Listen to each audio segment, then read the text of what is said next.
yun. Doon ako bibili kay Marian kasi doon bumili si Nicole.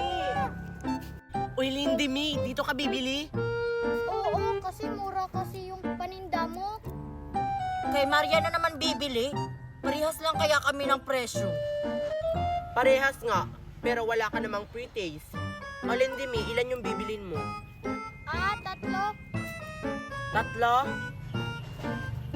Ah, Masarap na tong paninda mong apple. abay oo naman. At saka bagong pitas lang yan. Ah, sige, bibili ko kasi ako doon. Baga ng mama mo. Corn dog! Sana all marami nang bumili kay Marian. Ano ba yan? Wala pang bumili sa akin. Suki. Wala pa akong kita. May gagawin kaya ako? Ay, alam ko na. Kung bilhin ko kaya yung paninda ni Marian.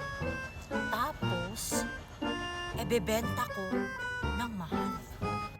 Ah, kawawang Queenie, wala pang bumibili sa kanya. Ay, oo nga. Tama, yun yung gawin ko. Oy, Marian! O ano yun, Queenie? Busy pa ako, marami kasing bumibili.